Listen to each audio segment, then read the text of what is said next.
সমগ্ৰ ৰাজ্যতে উলহ মালহেৰে পালন কৰা শ্ৰীকৃষ্ণৰ দৌলোৎসৱ কামৰূপ জিলাৰ বকুতো ধৰ্মীয় পৰম্পৰাৰে পালন কৰা হয়।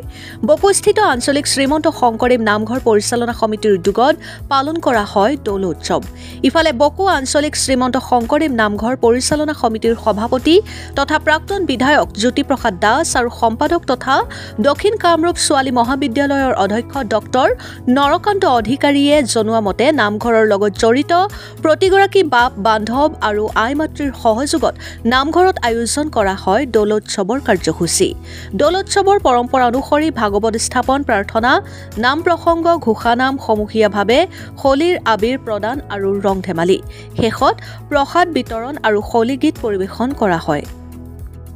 Bureau report, Arunoday Assam.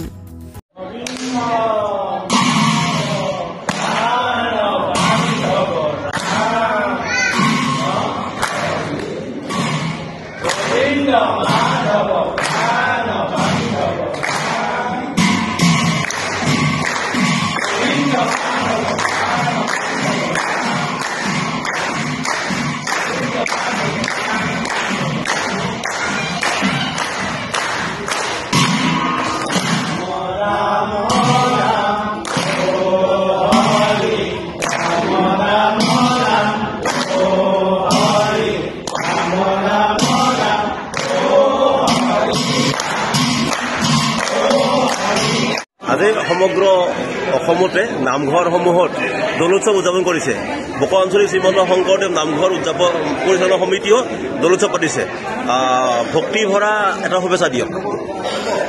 এটা শুভেচ্ছা পোনপ্ৰথমে আজি বকো আঞ্চলিক শ্ৰীমন্ত শংকৰদেৱ নামঘৰৰ হৈ সমগ্ৰ অসম তথা সমগ্ৰ ভাৰতবৰ্ষ আৰু সমগ্ৰ মানৱ জাতিকে আজি আমি এই পবিত্ৰ দৌলোৎসৱ তথা হোলীৰ আমি শুভেচ্ছা জ্ঞাপন কৰিছোঁ।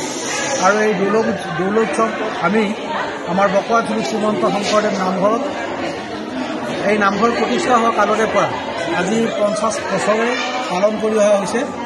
অতি আধ্যাত্মিকভাৱে, অতি নাম প্ৰসংগৰে আৰু মহাপুৰুষ শ্ৰীমন্ত শংকৰদেৱে পোনপ্ৰথমবাৰৰ বাবে অসমত যি দৌলোৎসৱৰ আৰম্ভণি কৰিছিল, সেই আৰম্ভণিয়ে সমগ্ৰ অসমতে প্ৰতিখন গাঁৱতে, প্ৰতিটো নামঘৰ, প্ৰতিটো সত্ৰতেই আজি দৌলোৎসৱ অতি আধ্যাত্মিকতাৰে আৰু নাম প্ৰসংগৰে উদযাপন কৰি অহা হৈছে। আমাৰ ইয়াতো আমি সেইধৰণে উদযাপন কৰিছোঁ। আৰু আমাৰ ভাৰতবৰ্ষৰ উত্তৰ ভাৰতৰ যি হোলী উদযাপনৰ বা দৌলোৎসৱ উদযাপনৰ যি ব্যৱস্থা আৰু অসমৰ দৌলোৎসৱ উদযাপনৰ কিছু পাৰ্থক্য আছে। তথাপিও ইয়াৰ লগত সামঞ্জস্য ৰাখি মহাপুৰুষ শ্ৰীমন্ত শংকৰদেৱে পোনপ্ৰথমবাৰৰ বাবে অসমত দৌলোৎসৱ আৰম্ভ কৰিছিল।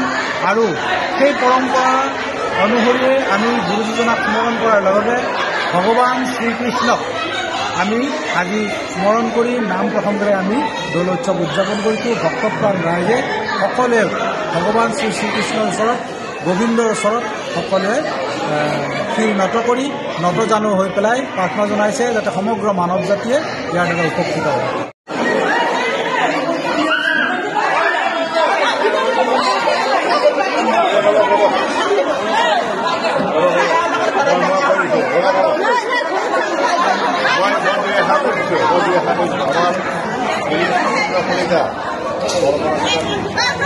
আমাৰ